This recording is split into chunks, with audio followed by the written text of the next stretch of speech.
Ang kwentong ito ay hango sa totoong buhay. Mula ito sa isa nating kabayan na itago na lamang natin sa pangalang Tunying. Taong 1960, Calatrava, Negros Occidental. Tahimik ang bayan ng Calatrava, isang maliit na pamayanan sa Negros Occidental na halos walang ingay kapag gabi na. Ngunit sa ilalim ng katahimikan, may mga kwentong bumabalot sa bawat sulok. Mga kwento ng nawawalang tao, mga misteryosong hayop, mga kaluluwa na tila hindi makahanap ng kapayapaan. Ang bawat bahay, bawat bakuran, at bawat patak ng ulan sa gabi, may baong hiwaga na matagal nang pinag-uusapan ng matatanda. Ang kinakatakutan ng mga residente sa lugar, ang malawak na talayban sa gilid ng abandonadong sakahan. Ang mga matatanda, palaging nagbibigay ng babala sa kabataan na huwag lumapit doon, at ang pangalan nito ay binabanggit lamang na may halong pag-iingat at pangamba.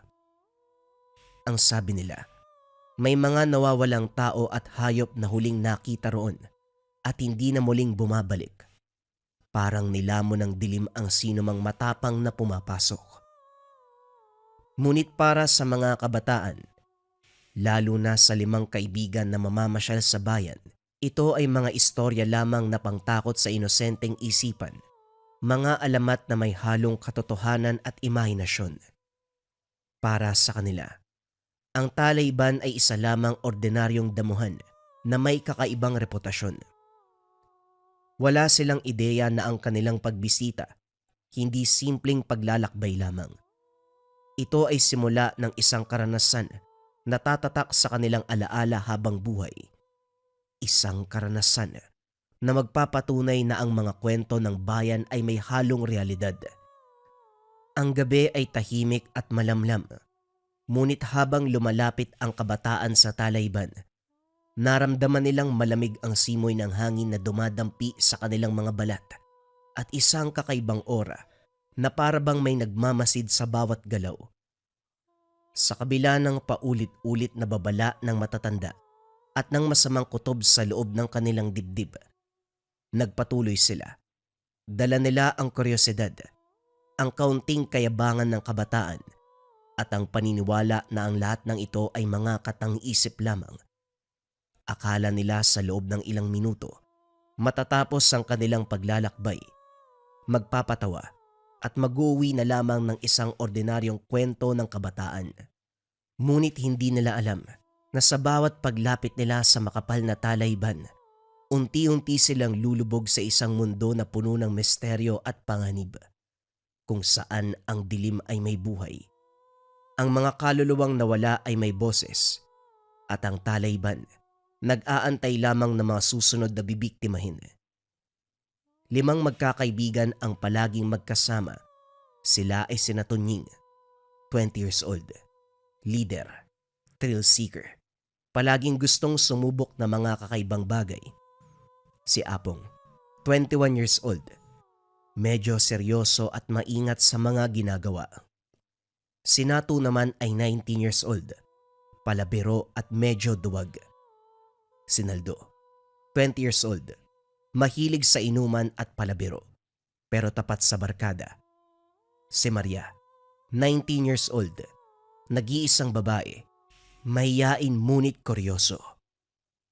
Nagtungo sa bakasyon sa Calatrava, nananabik ang 5 magkakaibigan, bagaman mas gusto nila ang tahimik na gabi sa bahay ni Tunying o simpleng kapiyan sa plaza. Nagplano ang isa ng isang kakaibang trip, isang adventure na may halong kaba at thrill. Hoy mga pare, may alam ako mas astig kaysa sa kapiyan. Puntahan kaya natin ang talayban. Ang sabi nila, may multa daw dun eh. Subukan natin kung totoo. Wika ni Tunying. Ay, kayo na lang. Ayoko mamatay ng maaga. Maraming nawawala doon ha. Hindi nyo ba narinig yung mga kwento ng matatanda? Wika ni Apong. Tunying, seryoso ka ba? Bawal dun ah. Baka mapahamak tayo. Hindi natin alam kung anong mangyayari sa loob. Ang dami ng kwento tungkol sa nawawalang tao. Wika ni Maria. Kumalma lang kayong dalawa. Pagtiwala lang tayo sa gustong gawin ni Tunying. Kung di tayo maglalakas loob ngayon, kailan pa? Sayang yan, oh.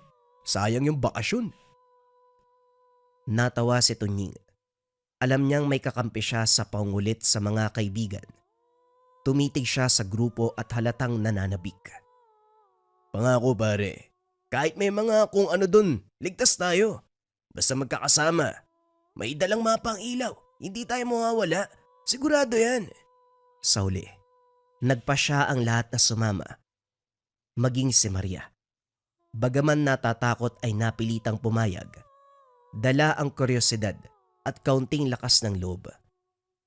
Ang pagpapasya na ito, sa una tila simpleng paglalakbay lamang, magiging simula ng isang gabi ng takot at iwaga, isang karanasan na hindi nila makakalimutan habang buhay. Gabi na nang magsimula silang maglakad patungo sa Talayban. May dala silang lampara na medyo mahina ang liwanag, isang lumang pailaw na parang hindi sapat sa ganitong kadiliman. Kaunting inumin at higit sa lahat, isang hindi mapigil na kuryosidad. Halos maramdaman nila na ang bawat dampi ng malamig na hangin sa kanilang balat ay para bang may nagmamasid sa kanila sa dilim.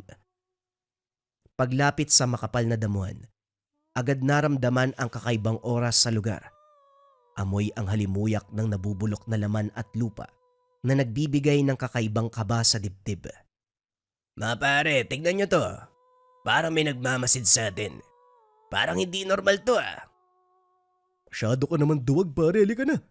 Lakasan niyo ang loob niyo, hindi tayo basta-basta. Sayang yung pagkakaibigan natin kung di natin malalampasan to. Habang naglalakad sa makapal at matataas na damo, humuni ang mga kuliglig. Sa unang tunog ay tila ordinaryong gabi lamang. Ngunit biglang tumigil ang lahat. Ang katahimikan ay napakatindi, hanggang sa parang naririnig nila ang sariling tibok ng puso. Parang may nakatingin sa atin. Ang bigat sa pakiramdam. May kung anong sumusunod oh. Si Nato ay napatingin sa paligid. Halos nanginginig ang mga kamay habang pinipilit hawakan ng flashlight ng maigpit. Si Tunying na dati ay laging matapang, napansin ang kaunting kaba sa kanyang sarili, ngunit pinatahimik niya ang grupo.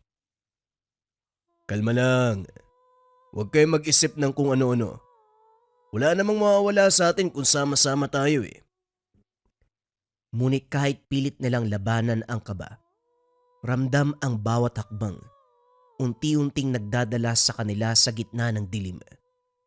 Sa lugar kung nasaan ang Talayban, tila ba may sariling buhay na sumasabay sa 5 kabataan sa kanilang hindi inaasahang paglalakbay. Habang lumalalim sila sa Talayban, mas lalo nilang nararamdaman ang kakaibang bigat ng paligid. Hindi ordinaryong simoy ng hangin ang bumabalot sa kanila, kundi hanging malamig na parang dumadampi mula sa loob ng puntod. Ang katahimikan ay unti-unting lumulon sa kanila. Maging ang kuliglig ay parabang natakot na ding magingay. Sa gitna ng madilim na daan, biglang naamoy ang malansang aroma, parang nabubulok na karne na ilang araw nang nakatiwangwang. Ang baho naman. Parang amoy patay ah. Mabilis na tinutok ni Tunying ang pailaw sa damuhan. Ang liwanag ay dumaan sa mga matataas na talahib at doon nila nasilayan ang nagkalat na mga balahibo ng manok. Naroon din ang mga buto ng baboy, sariwa pa at may bahid ng dugo. Ang ilan ay may pera-perasong laman na hindi pa tuluyang natutuyo. Hindi magandang senyales to. May gumagawa rito ng hindi normal ah.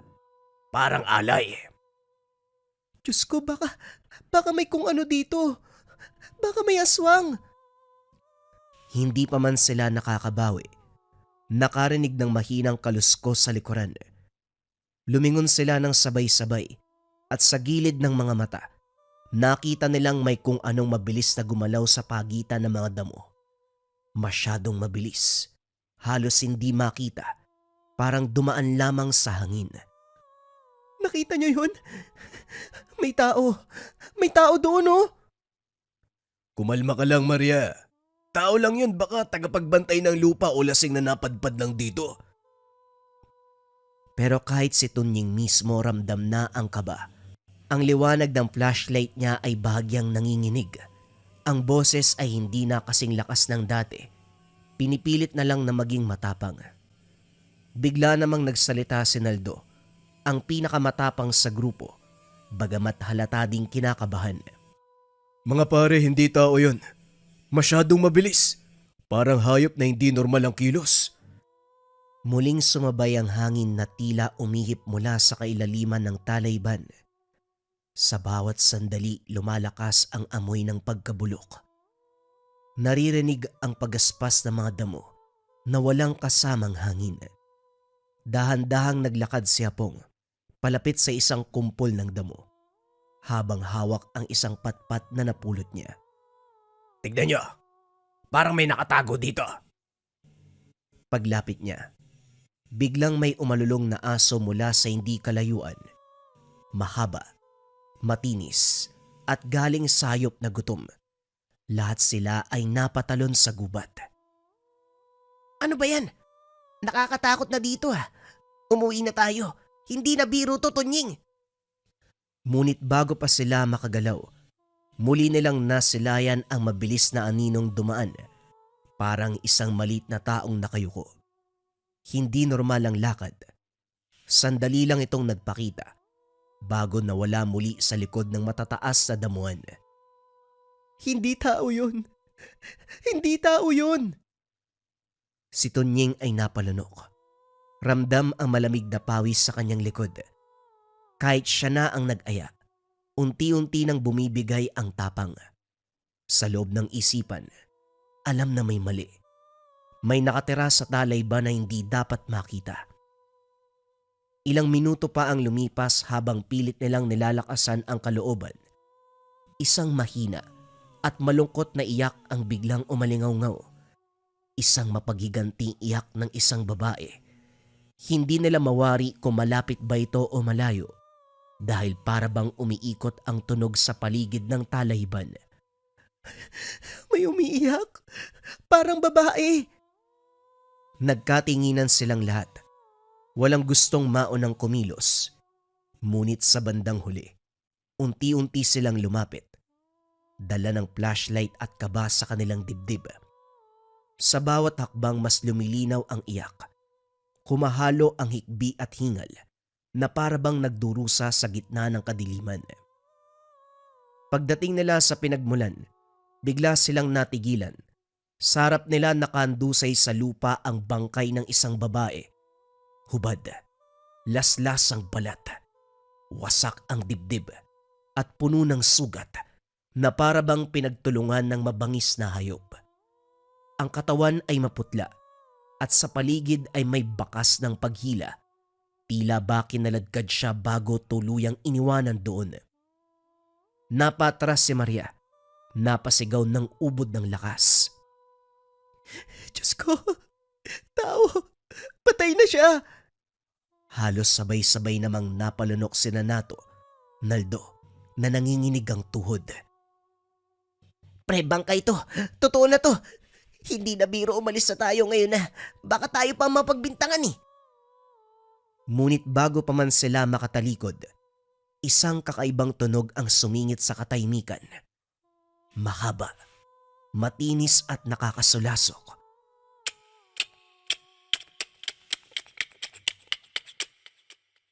Napatakip ng tenga si Apong. Nanlilisik ang mga mata. Baka pare, tik-tik yan. Hindi na tayo ligtas dito. Nagkatinginan silang lahat at doon napansin mula sa itaas ng talayban. May kung anong nilalang ang gumagalaw. Mabagal. Paikot-ikot na parabang sinusundan sila.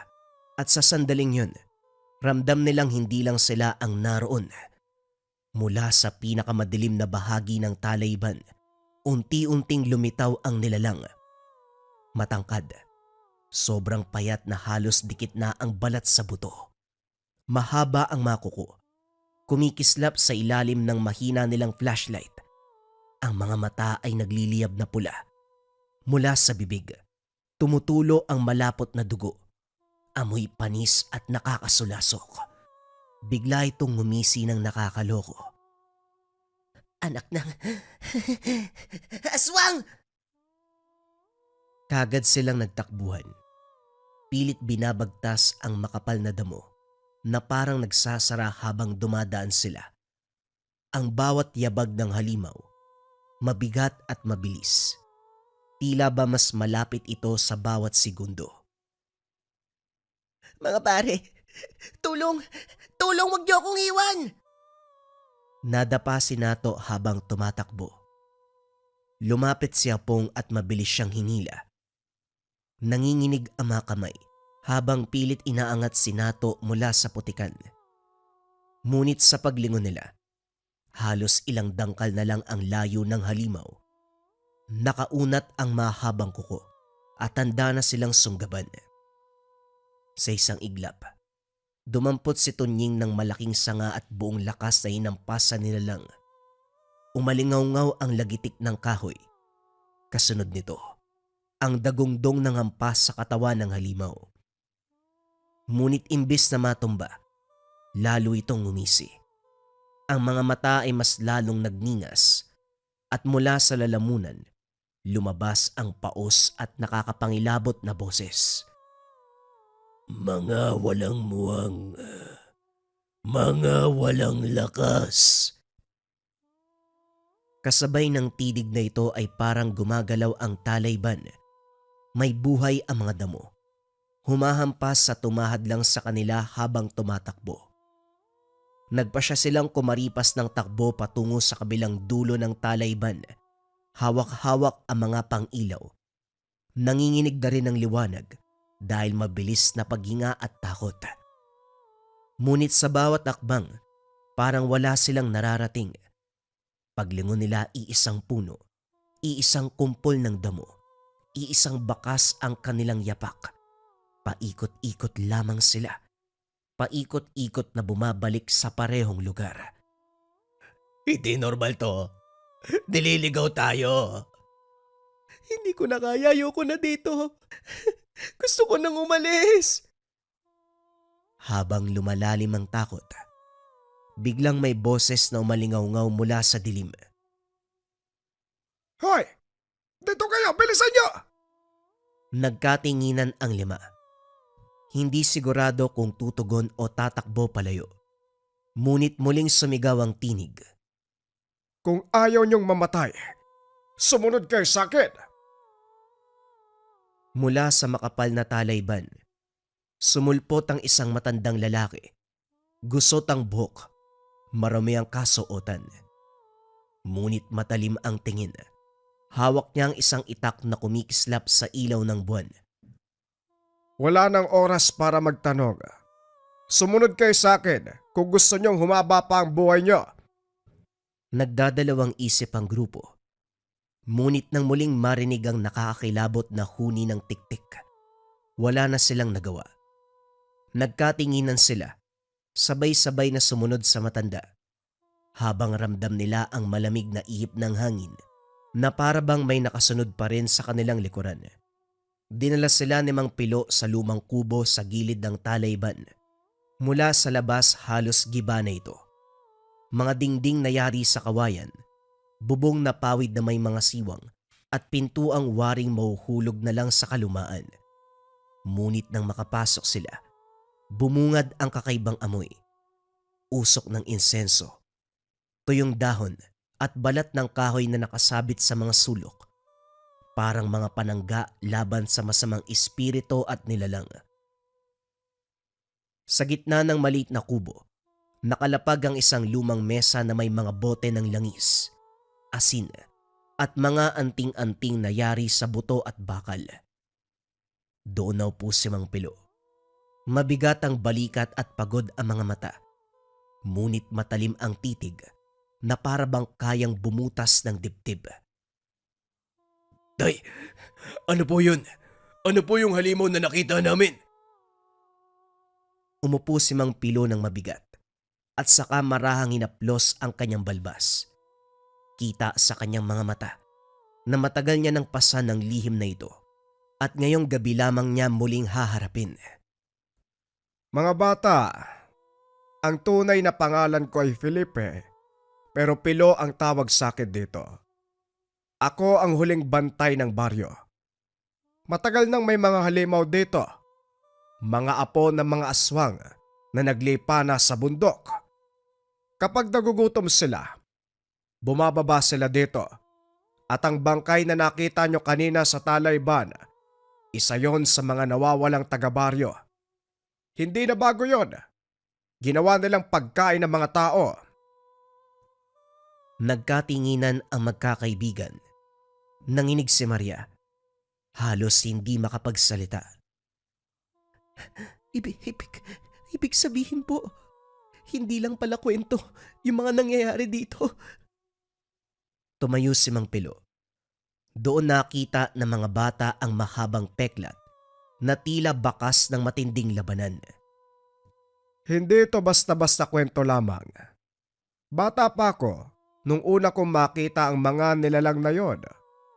Kundi dahil sa tapang ng aking ama, wala na ako ngayon dito. Baka namatay na ako. Siya ang unang bantay at nang siya'y pumanaw, akong humalili. Akala ng marami katang-isip lang ang lahat ng ito. Pero ngayong gabi, kayo mismo ang testigo. Napalunok si Naldo. Pilit nagtatapang-tapangan kahit nanginginig ang mga kamay. Tay Pilo, kung ganyan pala kalakas ang mga halimaw, paano tayo lalaban? Hindi nagsalita si Mang Pilo. Tumalikod siya. Dinampot mula sa dingding ang isang lumang itak na halos kumikislap sa ilalim ng ilaw ng gasera. Matagal niya itong hinawakan na para bang binabalikan ang nakaraan bago magsalita. Kung hindi nyo kayang lumaban, mamamatay kayo. Pero kung sasama kayo sa akin, baka may pag-asa pa. Ang tanong, handa ba kayong harapin ang gabing ito? Katahimikan ang bumalot sa lahat, na para bang humaba ang bawat segundo. Ramdam nila ang bigat ng mga salita at lalo nilang nararamdaman ang kilabot ng biglang dumampi sa hangin ang isang tunog. Mahina, pero malinaw.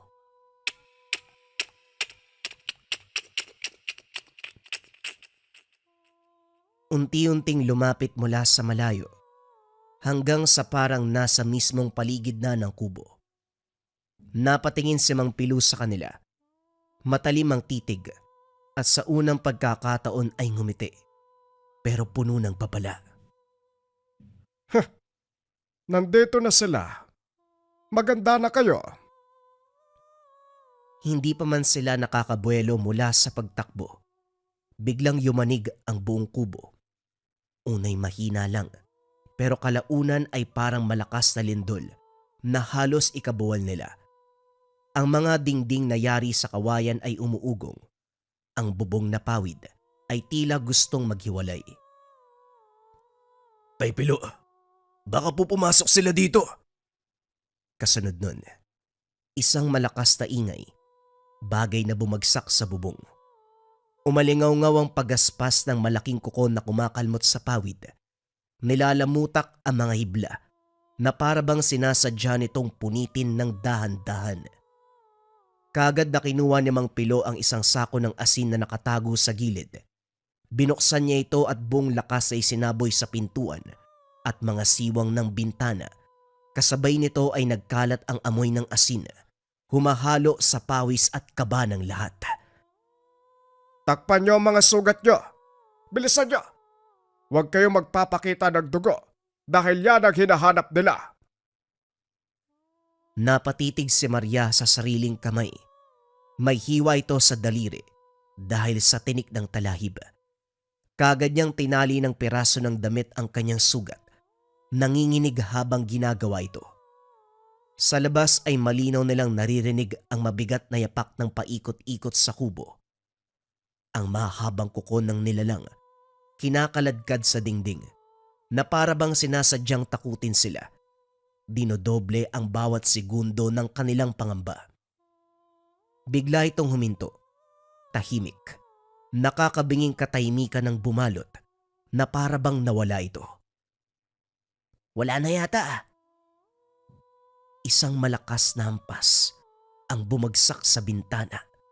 Umuga ang buong kubo. Narinig nila ang tinig ng halimaw. Malalim pero puno ng galit.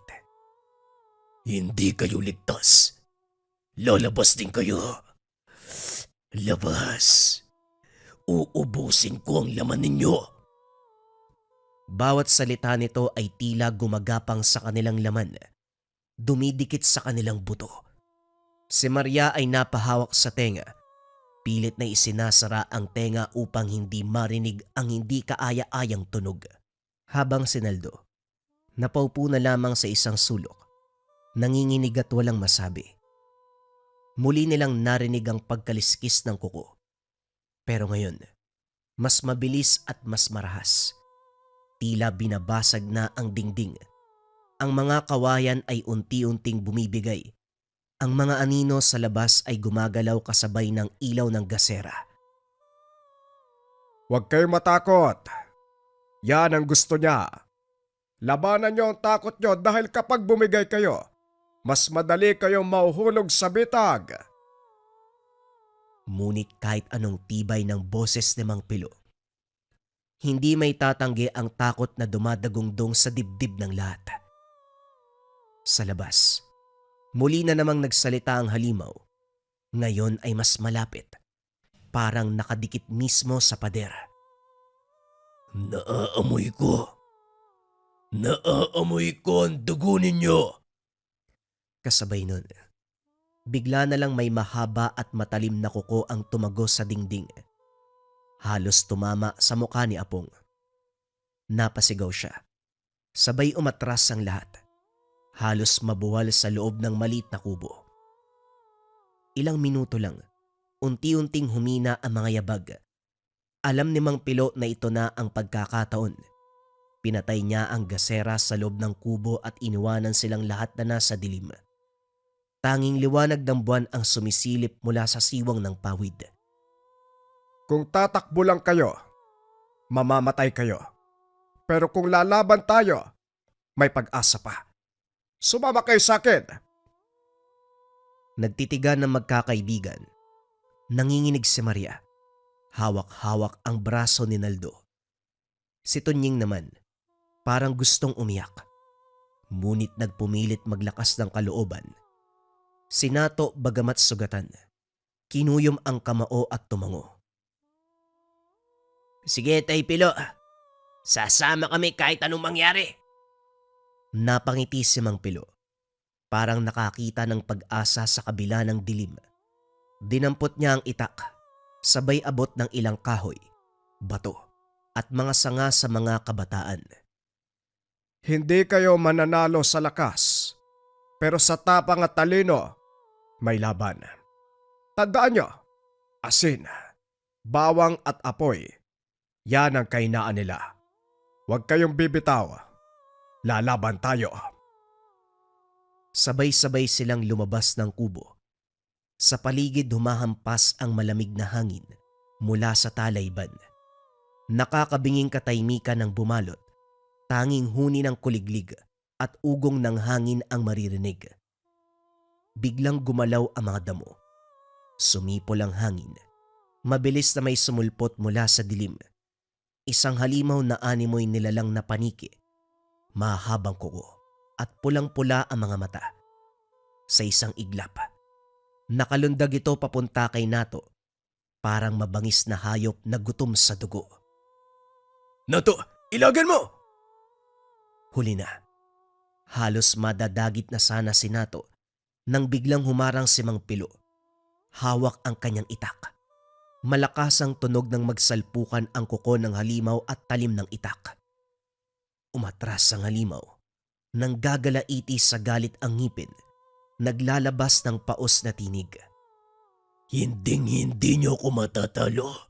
Sa akin ang laman niyo. Mabilis itong umatake. Sumiklab ang matinding laban. Umikot si Mang Pilo. Mabilis na humampas ng itak. Ngunit mailap ang nilalang. Parang naglalaho at muling sumusulpot mula sa dilim. Tumalon si Tunying. Tangan ang mahabang sanga at buong lakas ay sinampal sa mukha ng halimaw. Lumayo ka! Lumayo ka sa amin! Napatras ang halimaw at bumagsak sa lupa. Ngunit bago pa ito makabangon, kagad na sumugod si Mang Pilo. Mula sa kanyang bayong, kinuha niya ang isang supot ng asin at dinikdik na bawang. Sabay buhos sa katawan ng halimaw. Parang napaso ang balat nito. Umuusok. Kumakawala ang nakakabinging sigaw. Huwag kayo matakot mga bata! Sige na! Sabay-sabay silang kumilos. Si Naldo ay dumampot ng malapad na bato. Ipinukpok ito sa ulo ng halimaw. Si Maria, bagamat nanginginig, hinampas ito ng sanga sa dibdib. Si Tunying naman ay muling isinampal ang kahoy sa hita ng nilalang hanggang sa mawalan ito ng balanse. Habang nakahandusay ang halimaw, isang malakas na hiwa mula sa itak ni Mang Pilo ang bumagsak sa huling sigaw nito. Tumilapon ng dugo, ngunit kagad tinabunan ni Mang Pilo ng asin at abo ang sugat ng halimaw upang hindi na ito makabawi pa. Ang katawan ay nangisay, unti-unting nagbaluktot at tuluyang nagmistulang abo na tinangay ng hangin. Hingal na hingal ang lahat, pawis at luha ang bumalot sa kanilang mga muka. Sa katahimikan ng gabi, maririnig ang bigat ng kanilang paghinga. Tapos na ba? Tapos na ba Tay Pilo? Humakbang si Mang Pilo palapit sa kanila. Hawak pa rin ang dugo ang itak. Matalim ang titig, pero malamig ang tinig ng magsalita. Isa lang yon. Hindi pa ito tapos. Pero ngayong gabi, nakaligtas tayo. Sa malayo mula sa ilalim ng buwan, muling umalingaw-ngaw ang mga angil. Nagkatinginan ang magkakaibigan at sa kabila ng kanilang takot, ramdam nila na wala silang ibang mapagkakatiwalaan kung hindi si Mang Pilo, ang huling bantay laban sa mga nilalang ng dilim. Sa gitna ng talayban nakahandusay ang halimaw, hindi na gumagalaw. Unti-unting natutunaw na parang abo sa ilalim ng malamlam na liwanag. Ang dati nakakatakot na pulang mga mata ay nagdilim at ang matatalas na kuko naging pulbos at tila wala na ring saysay. Humahampas ang malamig na hangin sa kanilang balat. Ngunit mas matindi ang kirot ng mga sugat at takot na bumabalot sa kanilang dibdib. Walang nagsalita. Wala ni isang nangahas na tumawa o magbunyi dahil sila ay ligtas na. Ang tanging maririnig, ang malalim na hinga, mga hikbi ni Maria na pilit niyang pinipigilan. Tahimik silang naglakad pabalik ng baryo, kasama na si Mang Pilo. Sa bawat hakbang, naririnig ang yabag ng mga paa, parang mabibigat na kampana na nagpapaalala ng lahat ng karanasan. Si Tunying, pilit na naglalakad kahit nanginginig ang mga tuhod.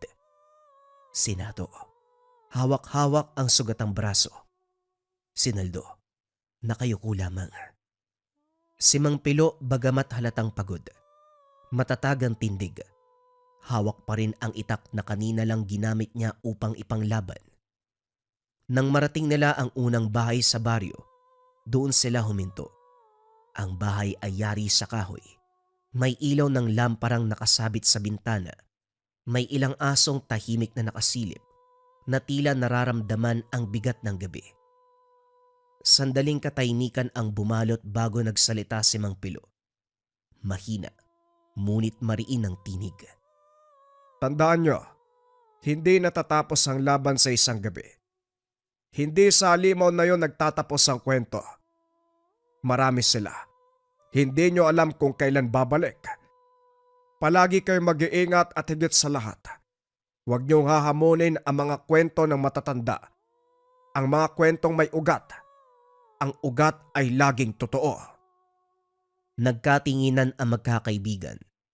Ang tapang na kanina'y nagdala sa kanila sa talayban, napalitan ng kaba, bigat, at matinding pagsisisi.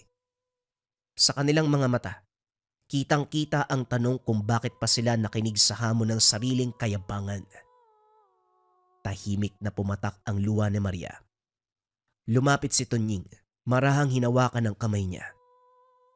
Pasensya ka na. Pasensya na kayong lahat. Hindi ko na uulitin. Walang sumagot.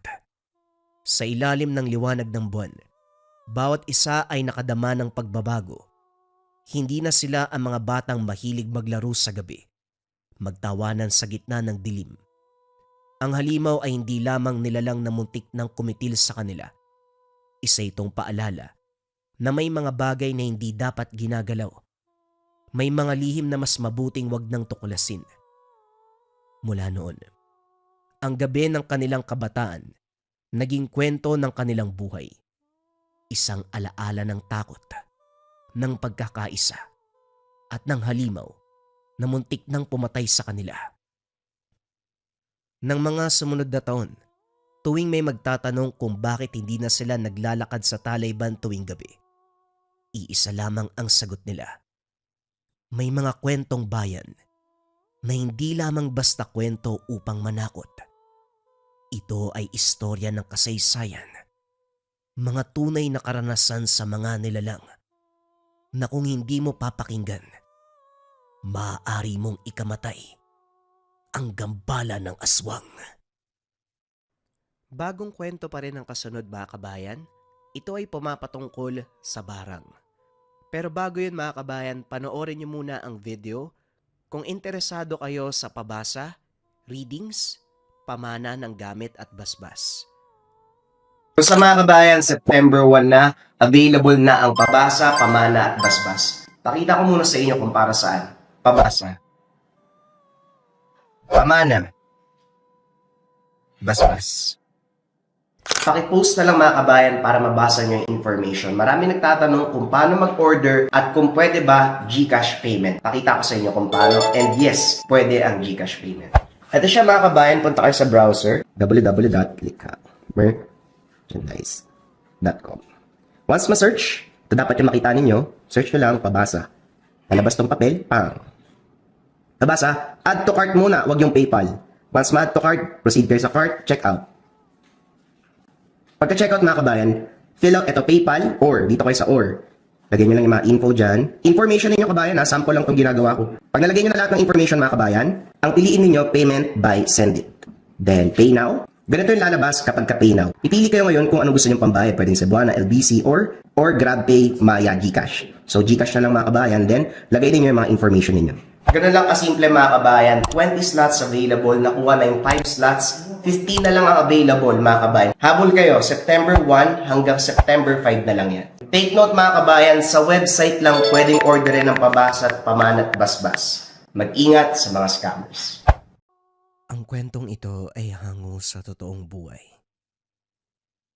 Mula ito sa isa nating kabayan na itago na lamang natin sa pangalang Andre. Taong 1992, Pampanga. Mula sa reliyosong pamilya itong si Andre.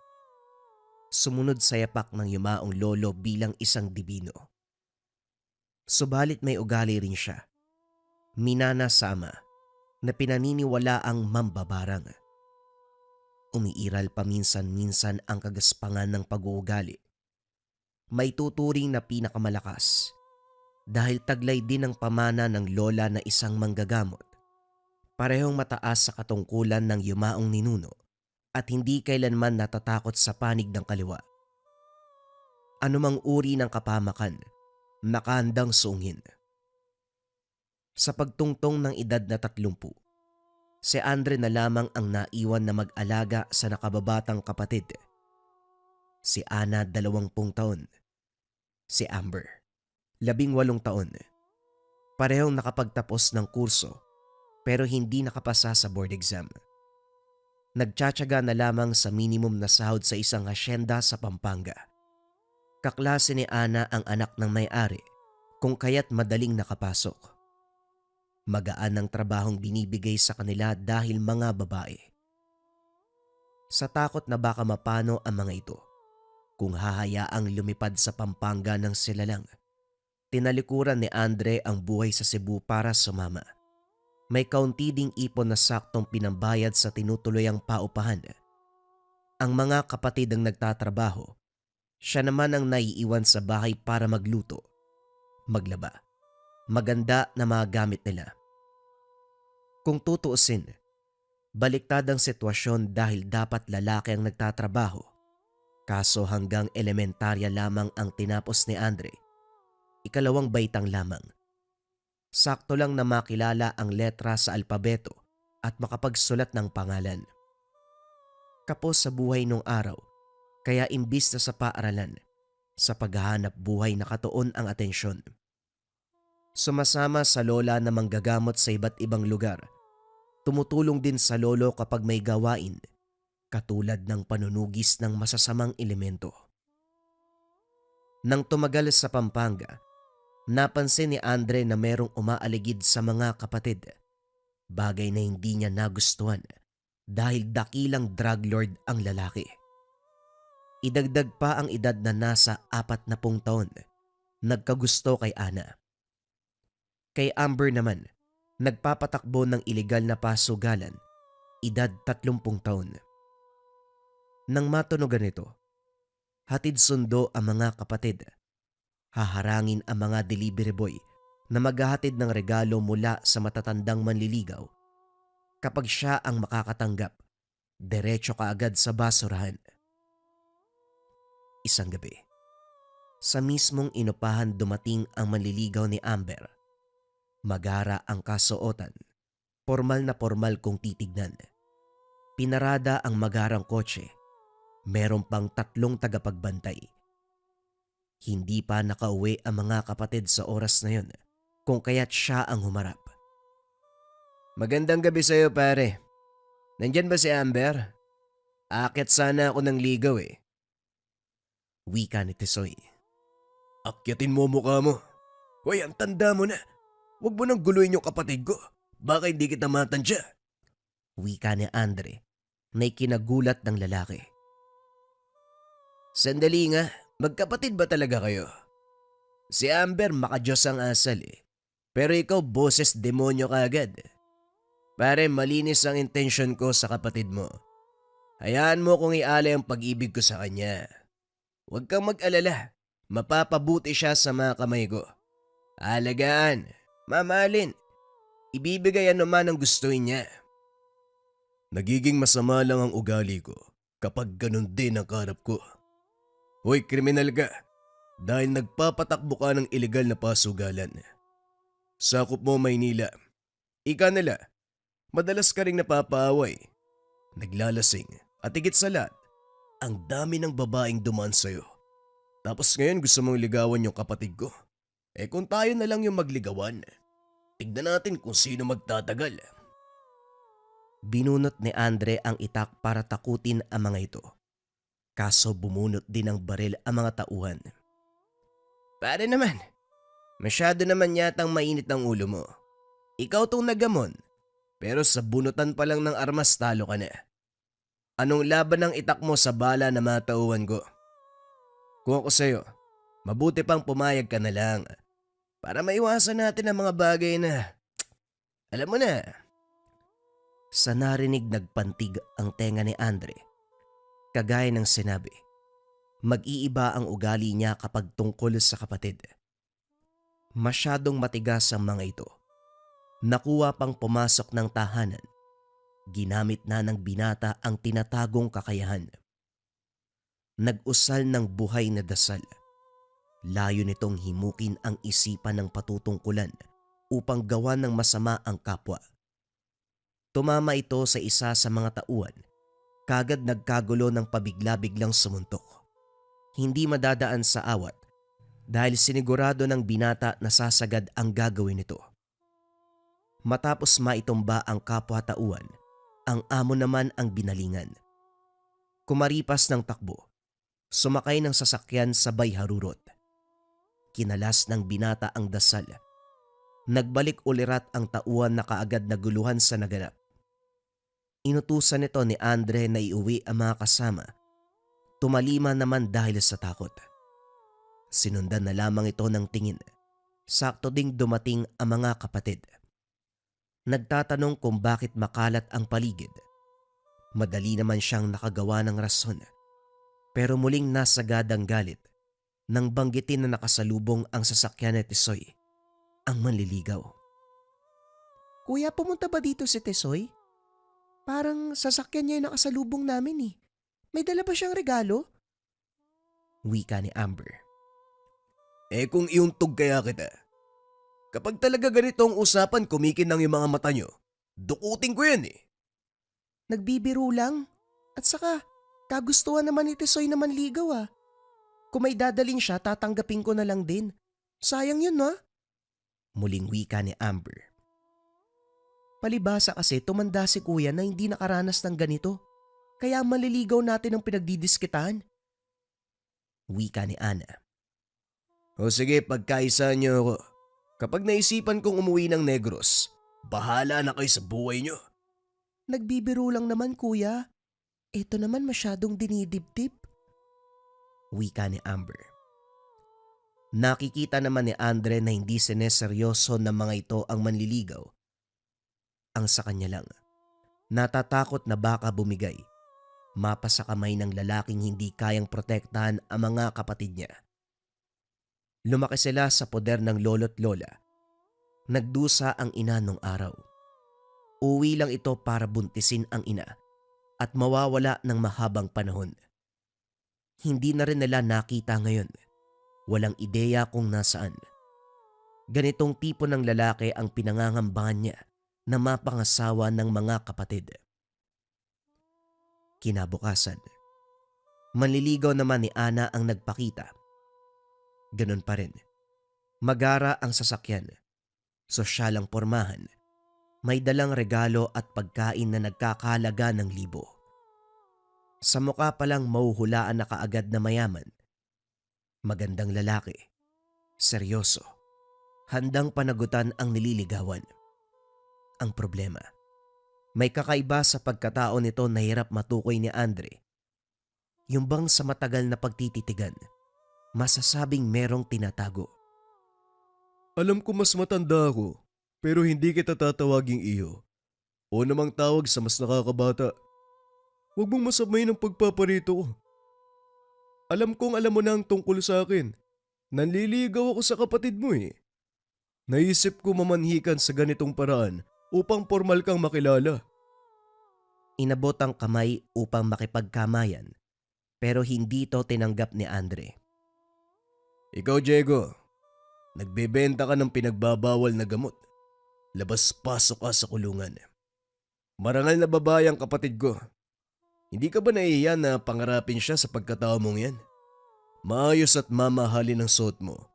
May tsura ka rin pero hindi may kakaila ang katayuan mo sa buhay. Isa pa, doble ang agwat ng edad nyo. Huwag ka na magsayang ng oras. Hindi ako papayag na manligaw ka sa kapatid ko. Nagtitigan sila. Sinamantala ni Andre ang pagkakataon na mabasa ang katauhan nito. Kaso nga lang, parang may alam din sa lihim na karunungan. Malakas ang depensa nito sa espiritual na usapan. Sinubukan ni Andre na gamitin ang turo ng yumaong lolo. Bumigkas ng dasal sa isipan upang mabasag ang proteksyon. Kaso nga lang hindi natinag. Kagad duminto nang mapansin ng lalaki ang ginawa. Igagalang ko ang pagpapasya mo. Pero hindi pa rin ako titigil sa pagpaparamdam sa kapatid mo. Nag-usap na kami at hindi ko maramdaman na ayaw niya sa akin. Hayaan mo, kapag palagi na tayong magkikita, makikilala mo rin ang katauhan ko. Iiwan ko na lang ang dala kong regalo. Paborito niya ang bulaklak sa katsokolating yan. Napabuntong hininga na lamang si Andre sa inasal ng lalaki. Determinado sa pangliligaw. Kung hindi lang ito nagbebenta ng pinagbabawal na gamot, Hindi malayo ang edad sa kapatid. May tsansa ito na mapapayag siya. Papasok na sana nang may tumawag. Sa pagkakataong ito, isang lalaki na hindi katangkaran. Malaki ang polo at pantalon. Halos takpan ng kwelyo ang leeg. Hindi rin kagwapuan dahil sa malalaking mga mata. Ilong na pango, nakalabas ang isang ngipin, at higit sa lahat, mabaho. Ito si Jose, nangungulekta ng kalakal, kaso nga lang sa gabi. Magandang gabi, Andre. Gusto ko sanang magpaalam sa'yo. Narinig ko ang usapan nyo ng lalaki. Ayaw mo sa taong may ilegal na negosyo. Malaki ang agwat ng edad. 25 anyos pa lang ako. 5 taon lang ang tanda kay Amber. Hindi sangkot sa anumang ilegal na gawain. Marangal na mangangalakal. At higit sa lahat, taus-pusong mag-aalay ng pagmamahal. Nagbabaka sakali lang, napayagan mo kung ligawan si Amber. At saka, hindi nagawang tapusin ni Jose ang pagsasalita nang batuhin ng sinibak na kahoy. Panay ilag upang makaiwas. Ang dami ko lang iniisip. Dumagdag ka pa. Pwede ba tantanan mo muna ang pamilya ko? Baka kasi hindi kita matansya eh. Umalis ka na nga. Napabuntong hininga si Andre. Hindi magawang kumalma dahil sa galit. Sinipa ang mga gamit sa bakuran. Saka lang tumigil nang dumating ang mga kapatid.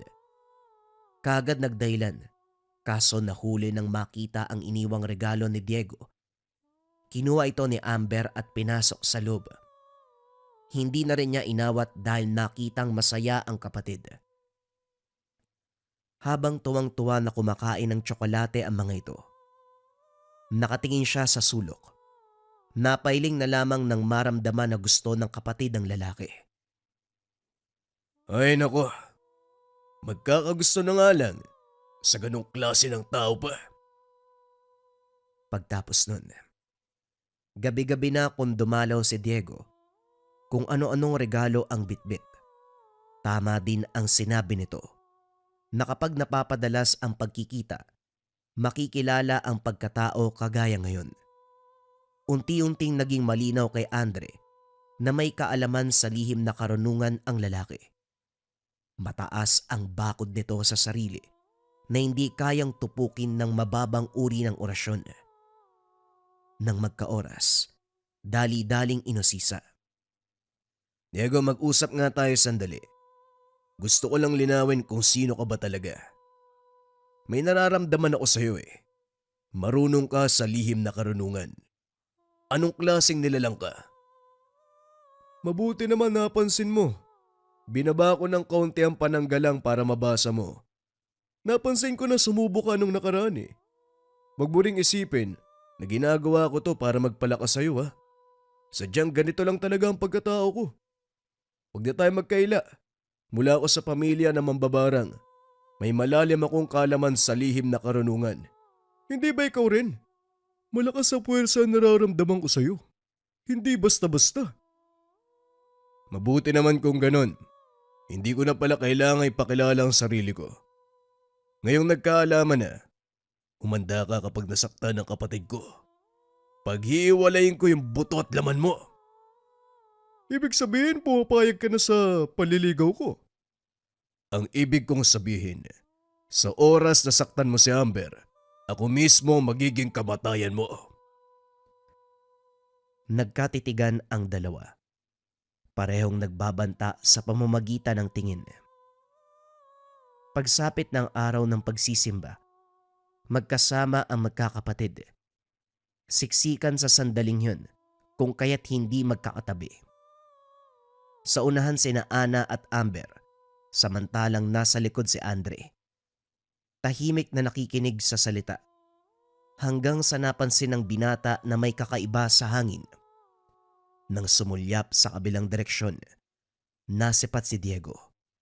Gumagalaw ang labi nito, bagay na nagpaalerto sa kanya. Diretso ang tingin ni Diego sa kanyang kapatid, kaya gano'n na lamang ang pagmamadaling kontrahin.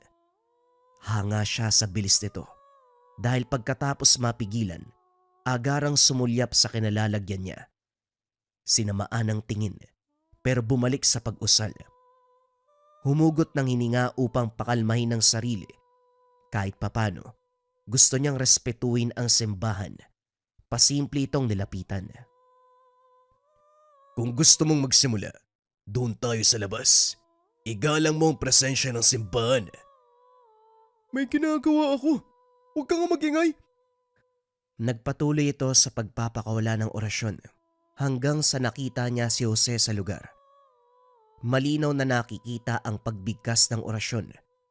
Nang unawain ni Andre, ang kapatid ang inaatake. Nabaling ang pansin dito. Sinabayan si Diego sa pagkontra. Tinitigang mabuti ni Andre si Jose. Binigkas ang pinakamataas na uri ng dasal na alam niya. Sa kumpas ng kamay, direktang umatake ang sandatang orasyon. Nakailag ang lalaki nang mapansin ang enerhiya sa direksyon niya. Gayunpaman nagtamo ng sugat ang espiritual na kamalayan. Nagulat ang mga tao nang biglang sumuka ng dugo. Hindi natulungan dahil nagmamadaling umalis. Hindi na tinapos pa ang misa. Hinila ni Andre palabas sa mga kapatid. Hindi nagtanong ang mga ito dahil kapag kakaiba ang kilos niya, nauunawaan na ang ibig sabihin.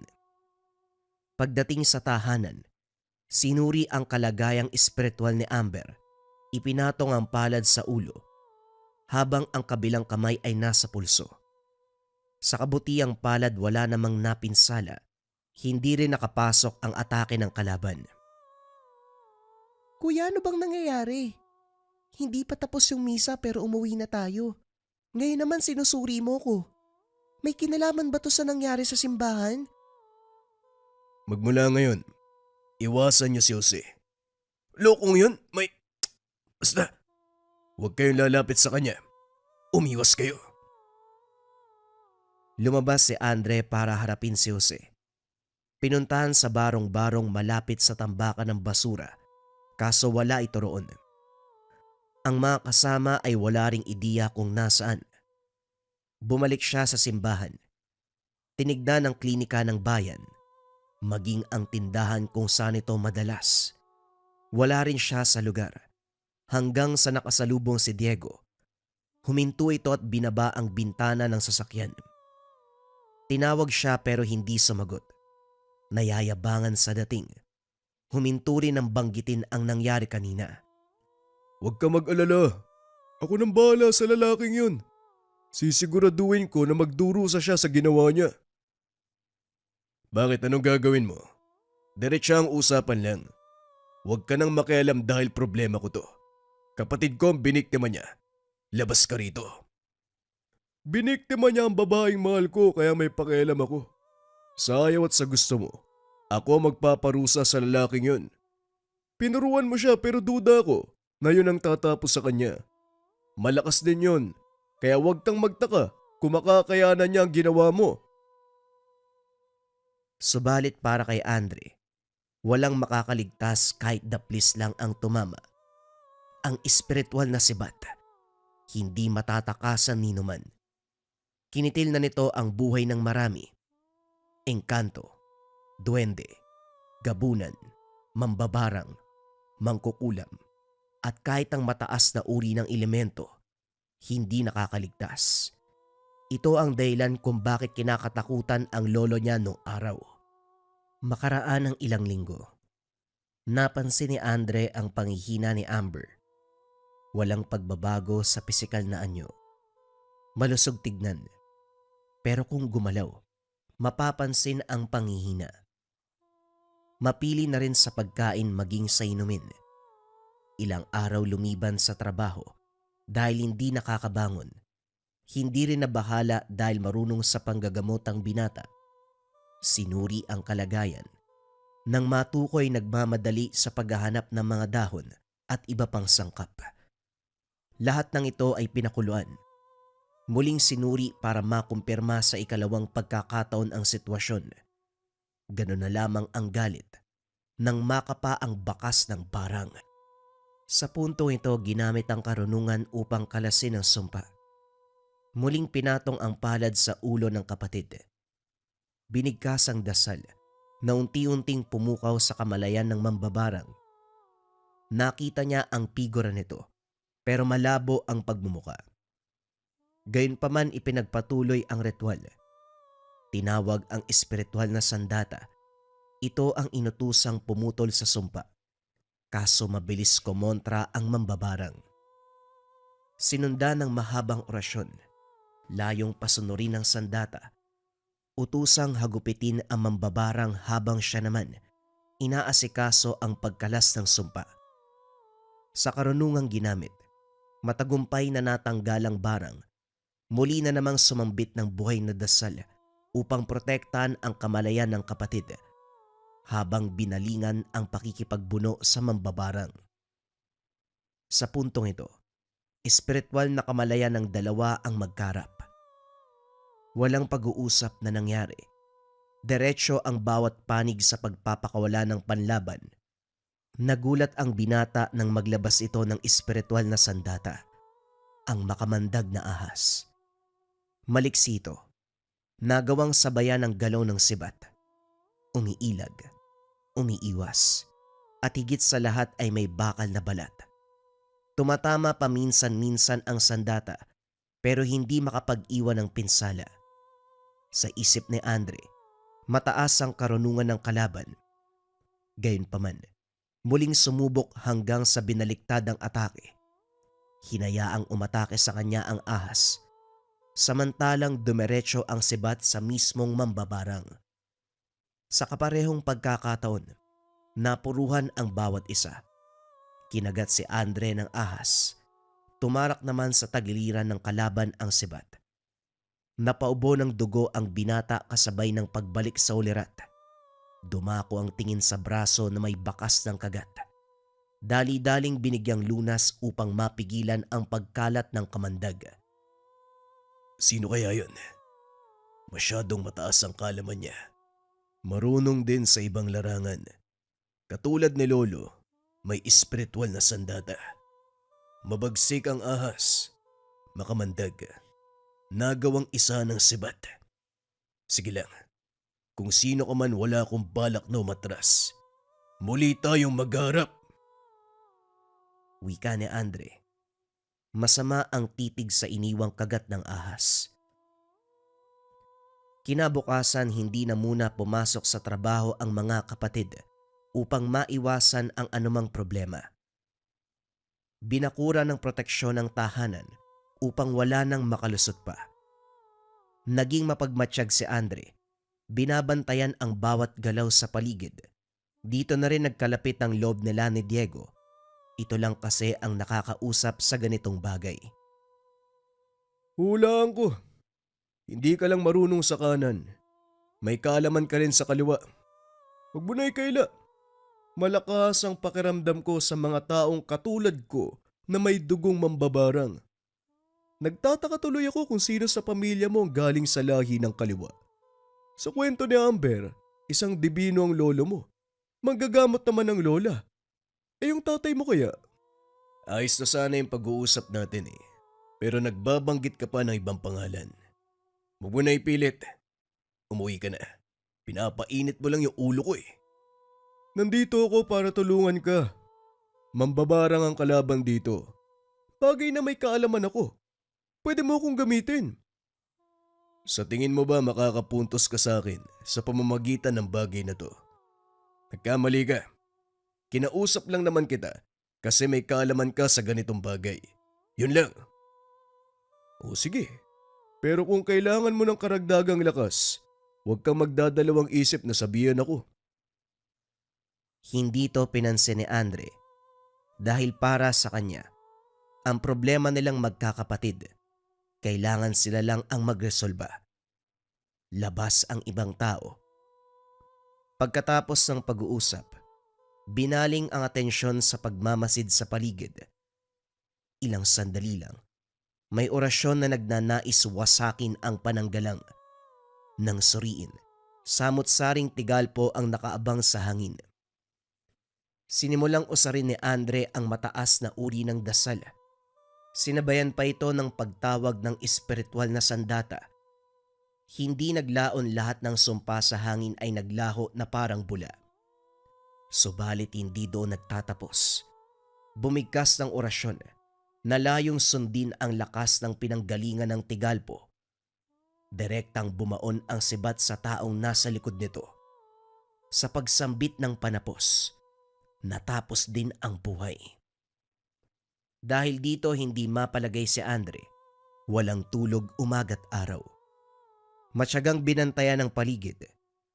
Hindi naglaon sunod-sunod ang pag-atake ng Tigalpo. Sa kabutiang palad hindi nakapasok dahil sa pinagtibay na pananggalang.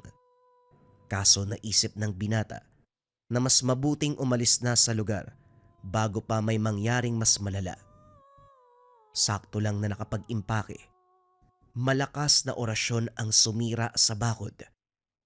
Gulat na napalingon si Andre nang maramdaman ang enerhiya. Walang pinagkaiba sa taglay ng yumaong ninuno. Dali-daling lumabas, nasipat sa madilim na bahagi si Jose. Kumaway pa bago umalis. Sinundan kaso hindi na naabutan. Ngayon malinaw kay Andre kung sino ang kalaban. Binago ang plano. Hindi umalis sa lugar sa balak na harapin si Jose. Nagtatago ka lang pala sa katauhan bilang mangangalakal. Ang totoo, mataas ang alam mo sa karunungan. Kung alam ko lang na ganyan ka kadelikado, sana pala umiwas na kami. Nakipagkaibigan ka pa. Hayop ka! O ano, hindi mo na ba kaya? Hayaan mo na kasi akong tumulong. Ito, gamitin mo. Pagsabayin ng dibinong lakas at dugo ng mambabarang. Siguradong walang kawala ang kalaban mo sa ganyang pamamaraan. Napalingon si Andre nang magsalita si Diego. Nag-abot ito ng bayong na naglalaman ng isang uri ng tangkay. Merong orasyon na nakasulat. Kilala niya ang simbolo dahil may nakalaban ang yumaong ninuno nung araw. Alam niya ang taglay nitong lakas kung kaya't napangiti. Kaso nga lang, kinakailangan mag-intay ng tamang araw at oras upang gumana ng maayos ang ritual. Lumipas muna ang ilang araw bago ito nagawa. Sa pagsapit ng takip silim, sinimula ng ritual. Si Diego ang gumamit ng pambabarang. Hinanda ang lahat ng kakailanganin. Si Andre sa kabilang banda. Nakahanda na rin sa pagsugod.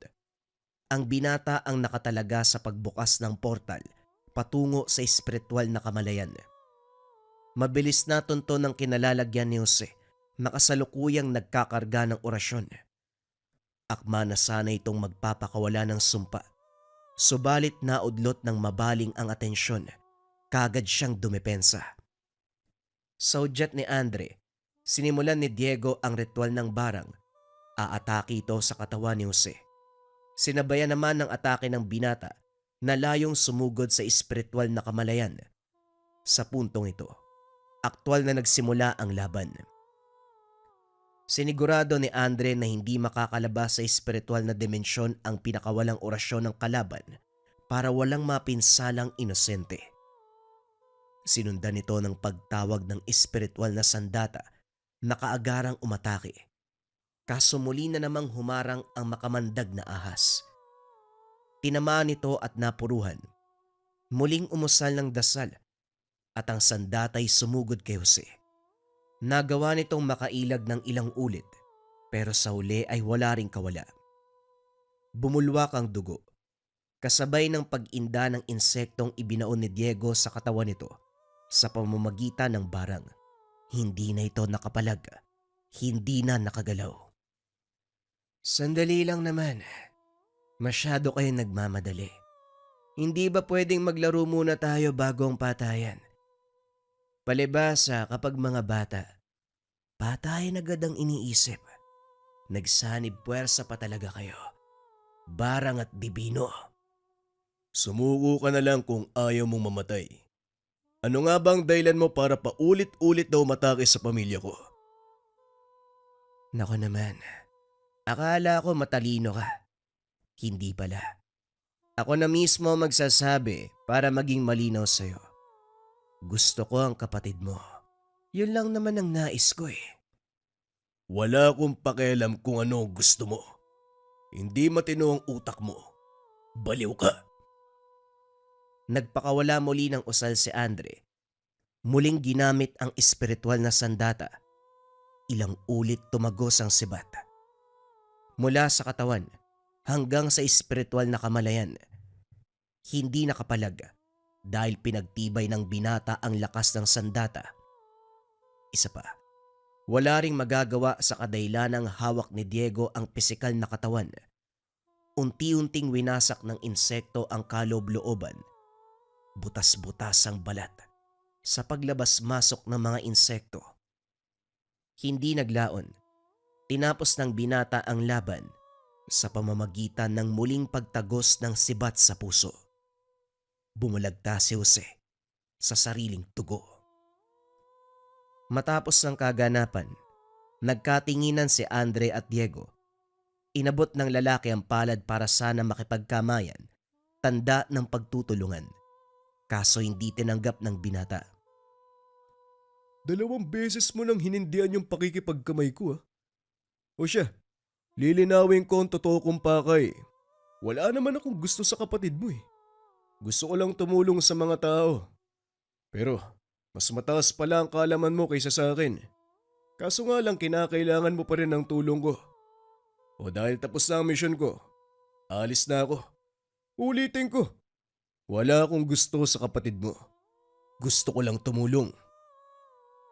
Nagulat si Andre nang marinig ito. Ang buong akala niya, lahat ng lumalapit sa kanya, gusto lamang makuha ang mga kapatid. Matapos ang kaganapan, formal na nagpaalam si Diego, hindi na kailan pa nang himasok. Nakahinga si Andre, nalusutan ang lahat ng problema. Una, nagapi ang mambabarang. Pangalawa, wala nang manliligaw ang mga kapatid na nasa alanganing estado ang buhay. Nang makapagpasya ang mga kapatid, sila na mismo ang nagmungkahi na lisanin ang lugar upang hindi na maulit ang ganong pangyayari. Sumang-ayon naman si Andre. Bumiyahe sila pabalik sa probinsyang kinalakihan. Gayunpaman kahit malayo sa lugar kung saan nakaranas ng matinding sakuna, hindi pa rin makakalimutan ng binata ang itsura ni Jose. Bukod kasi sa hindi niya inasahan ang tinatago nitong katauhan, hanggang sa ngayon, sa tuwing naaalala ay kumukulo pa rin ang dugo niya nang minsan siyang maisahan ng isang mangangalakal na mambabarang.